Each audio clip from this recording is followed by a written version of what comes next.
How to use my Disney Experience app to enter park. The very first thing you want to do is to head over to your application Disney Experience. Enter your login credentials and then sign in to your specific account.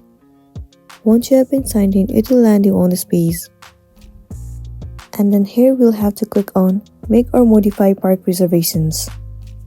Once again click on Make or Modify Theme Park Reservations. You will have to enter your specific email address and then click on Continue. Now enter the password of your account and then click on Sign In. Now click on Book Park Reservations. Select the people that you want to go with.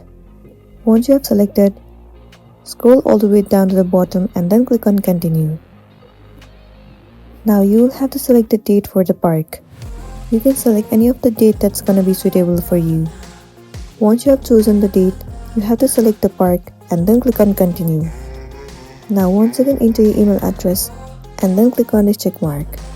Once you have entered all the information, click on Confirm Selections. And there you go, your park reservation has been confirmed. Now in this exact date, you will be able to enter the park and you'll be good to go. So that's it, and this is simply how you can use my Disney Experience to enter the park. Make sure to smash the like button and consider subscribing if you found this video helpful. We'll see you in the next one.